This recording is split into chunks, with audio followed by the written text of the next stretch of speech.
Hello guys, welcome back to my YouTube channel. तो guys, आज हम बात करने वाले हैं इंजेक्शंस के बारे में।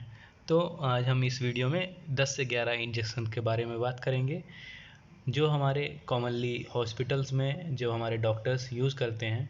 तो जानेंगे उन इंजेक्शंस का काम क्या है, कैसे काम करते हैं, उनका कौन कौन सी बीमारी में हम प्रयोग कर सकते हैं और वो कौन से क्लास या ग्रुप्स में आते हैं। तो वीडियो को शुरू से लेकर लास्ट तक देखिएगा ताकि आपको कोई भी जानकारी मिस ना हो पाए और आप सही सही जानकारी प्राप्त कर सकें। तो चलिए वीडियो शुरू करते हैं। तो सबसे पहले हम बात करेंगे सेफ्ट्रियाक्सोम इंजेक्शन के बारे में। तो सेफ्ट्रियाक्सोम जो इंजेक्शन है वो एक सिफाइलोस्पोरिन एंटीबायोटिक है। तो ये कैसे काम करता है? तो ये जो होता है वह हमारे बैक्टीरिया को मार देता है या बैक्टीरिया की ग्रोथ को रोक देता है। तो इसमें हम कौन कौन सी बीमारी में इसका यूज़ कर सकते हैं या दे सकते हैं? तो आप इसको बैक्टीरियल इन्फेक्शन, कोई भी बैक्टीरियल इन्फेक्शन हुआ है, टाइफाइड हुआ है जैसे, उसमें दे सकते हैं। जो हमारे फीमेल डिजीज़ होती हैं जितनी भी, जैसे गोनोरिया हो गया, पीआईडी हो गया। पीआईडी आप जानते होंगे, पेल्विक इन्फ्लामेटरी डिजीज़। मेनिंजाइटिस में कोई भी इन्फेक्शन अगर हमारे लंग्स में हो गया जो बैक्टीरिया के कारण हुआ है, ईयर में हो गया है, हमारे स्किन पे हो गया है, या हमारे यूरिनरी ट्रैक्ट पे कोई बैक्टीरियल इन्फेक्शन हमारे ब्लड में हो गया है, हमारे पेटों में हो गया है और हमारे बोन्स में हो गया, तो उस केस में हम सेफ्ट्रियाक्सोम का इंजेक्शन लगा सकते हैं। ठीक। दूसरा हम बात करते हैं रेनिटिडीन के बारे में। तो ये एक H2 ब्लॉकर है जो कि हमारे स्टमक में या पेट में एसिड जो सिक्रीट होता है उसकी क्वांटिटी या अमाउंट कम कर देता है, मतलब डिक्रीज़ कर देता है एसिड का प्रोडक्शन। ठीक है। तो ये आपको मार्केट में या मेडिकल स्टोर पे निकोटैक के नाम से मिल जाता है इंजेक्शन आसानी से। तो आप इसका यूज़ कहाँ कहाँ कर सकते हैं? तो आप इसको यूज़ एसिड रिफ्लक्स की कंडीशन में यूज़ कर सकते हैं। पेप्टिक अल्सर, तो अगर आपको पेप्टिक अल्सर हो गया है उस केस में, और अगर एसिडिटी हो रही है, जलन हो रही है, गैस बन रही है पेट में, तो उस केस में आप इसको यूज़ कर सकते हैं। तो ये हो गया हमारा रेनिटिडीन। तीसरी हम बात करते हैं, तीसरा जो इंजेक्शन है हमारा वो है डोपामाइन इंजेक्शन। तो ये क्या है? एक न्यूरोट्रांसमीटर है। तो ये हमारे हार्ट के पंपिंग स्ट्रेंथ को बढ़ाता है, इंक्रीज़ करता है, और किडनी में ब्लड फ्लो को इंक्रीज़ करता है, मतलब किडनी में ब्लड फ्लो को बढ़ाता है। ठीक है। तो ये आपको मेडिकल स्टोर पे डोपार नाम से मिल जाएगा, डोपार। तो आप वहाँ से इसको ले सकते हैं। और इसका यूजेस क्या है मैं बताता हूँ। तो इसका यूज़ आप किडनी फेलियर में यूज़ कर सकते हैं, हार्ट अटैक में यूज़ कर सकते हैं, सेप्टिक शॉक में और कार्डियोजेनिक शॉक में। तो जितने भी हार्ट डिजीज़ होती हैं उस केस में, और किडनी फेलियर के केस में आप इसको यूज़ कर सकते हैं। तो ये हो गया हमारा डोपामाइन इंजेक्शन का काम। अब हम बात करते हैं हमारे चौथे इंजेक्शन के बारे में, जो कि है हमारा हाइड्रोकॉर्टिसोन इंजेक्शन। तो ये एक ग्लूकोकॉर्टिकॉइड है। ये क्या करता है, जो भी हमारे बॉडी में नॉर्मली जो कॉर्टिकोस्टेरॉइड होता है, जब उनका लेवल कम हो जाता है, तो इस लेवल को मेंटेन करने के लिए हम हाइड्रोकॉर्टिसोन का इंजेक्शन लगाते हैं। ठीक है। तो ये क्या करता है, इस हमारे जो भी अस्थमा प्रॉब्लम है, कोई भी इन्फ्लामेशन की प्रॉब्लम है, लीवर में हो गया जैसे, लंग्स में हो गया, हमारी कोई भी बोन डिजीज़ है, हड्डी की बीमारी है, कैंसर में, या अगर हमारे आरबीसी काउंट कम है या प्लेटलेट काउंट कम है उस केस में, और सीवियर एलर्जिक रिएक्शन में भी हम इसका यूज़ कर सकते हैं। तो हाइड्रोकॉर्टिसोन इंजेक्शन आपको मेडिकल स्टोर पे हाइड्रोकार्ट के नाम से मिल जाएगा आसानी से। ठीक है। अब हम बात करते हैं हमारा पांचवी जो ड्रग है वो है, पांचवा जो इंजेक्शन है वो है हमारा एट्रोपिन इंजेक्शन। तो ये एक एंटी मस्करेनिक ड्रग है, जो कि इसको हम एंटी कोलिनर्जिक ड्रग भी बोल सकते हैं। तो ये हमारे पैरासिम्पैथेटिक नर्वस सिस्टम को इनहेबिट कर देता है। ठीक है। तो ये कौन कौन से बीमारी में या कौन से रोग में यूज़ कर सकते हैं इसको हम? अगर हमें ब्रैडीकार्डिया हो, जब हमारे हार्ट बीट बिल्कुल कम हो गए हों, पेस्टिसाइड पॉइजनिंग हुई है, किसी ने पेस्टिसाइड खा लिया है उस केस में, और सर्जरी के दौरान सलाइवा या म्यूकस सिक्रीशन कम करने के लिए हम इसको एट्रोपिन इंजेक्शन लगाते हैं। ठीक है, तो ये आपको मेडिकल स्टोर पे एट्रोटास के नाम से मिल जाएगा आसानी से। अब हम बात करते हैं हमारे 6वें नंबर का इंजेक्शन का, जो कि है हमारा मल्टीविटामिन इंजेक्शन। तो ये आपको मेडिकल स्टोर पे MVI के नाम से मिल जाएगा। इसमें बेसिकली हमारे विटामिन्स होते हैं, जैसे विटामिन ए, मल्टीविटामिन इंजेक्शन वाले में ये इसमें हमारा विटामिन ए होता है, विटामिन B1 होता है, विटामिन B2 होता है, vitamin D3 and vitamin B5। तो 5 विटामिन्स होती हैं इसमें। तो ये क्या किस काम में आता है, तो जब हमारे शरीर में विटामिन की कमी हो गई हो उस केस में हम मल्टीविटामिन इंजेक्शन यूज़ कर सकते हैं। अगर हमें कमज़ोरी हो रही है, थकान महसूस हो रही है, अगर हमें भूख नहीं लग रही है, या हमारा वज़न कम हो रहा है, उस केस में हम मल्टीविटामिन इंजेक्शन का प्रयोग कर सकते हैं। ठीक है, तो आप इसका थकान में, कमज़ोरी में या भूख न लगने पर इसका प्रयोग कर सकते हैं। इसके बाद हम 7वें नंबर के इंजेक्शन पे आते हैं।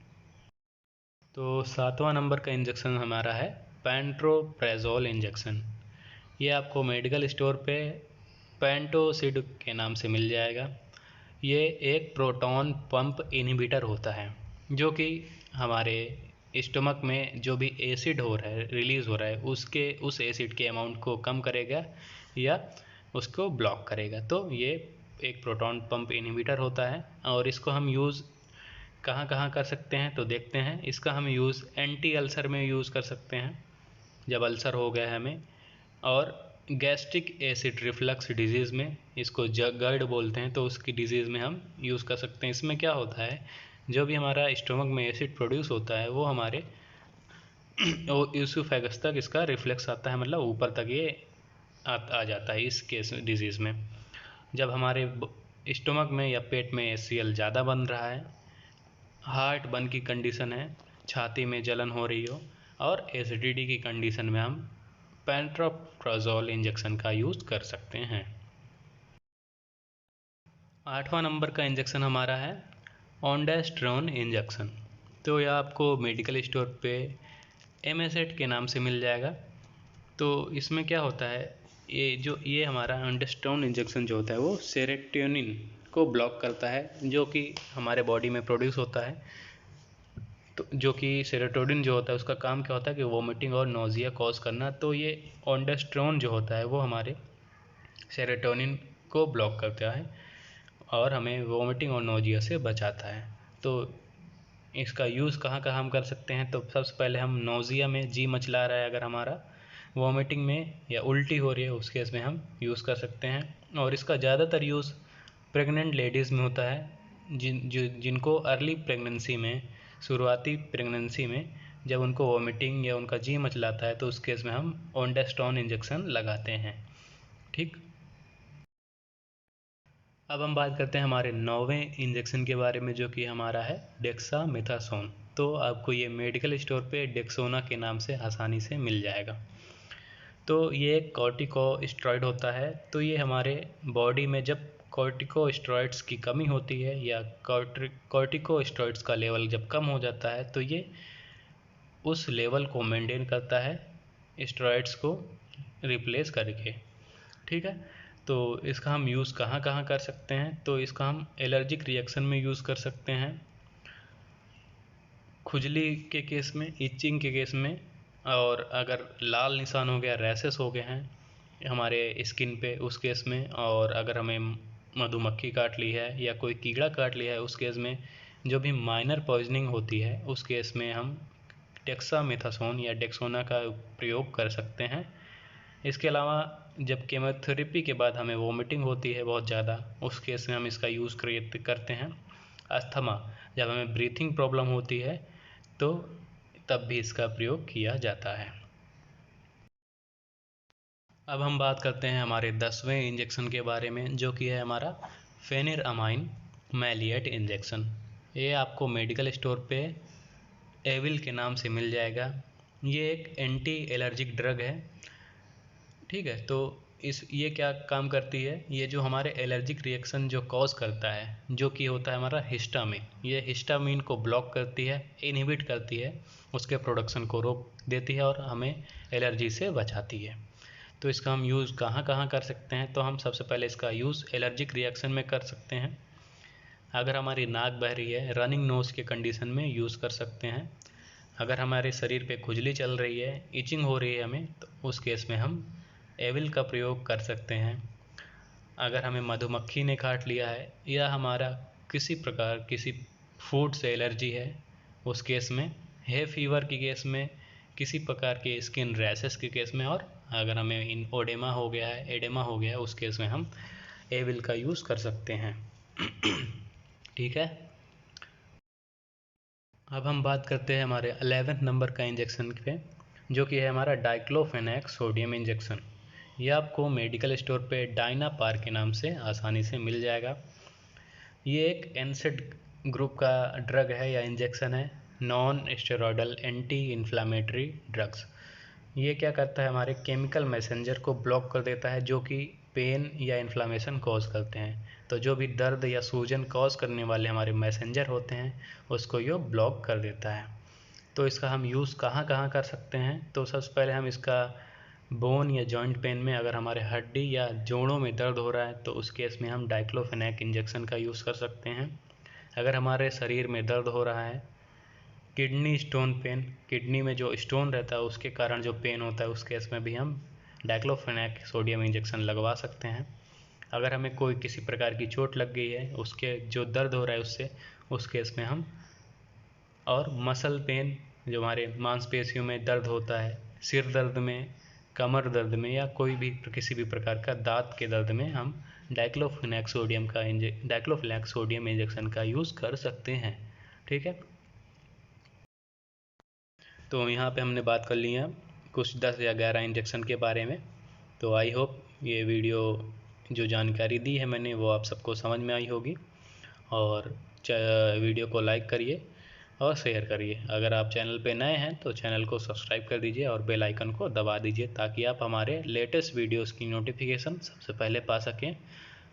तो मिलते हैं नेक्स्ट वीडियो में, तब तक के लिए थैंक यू।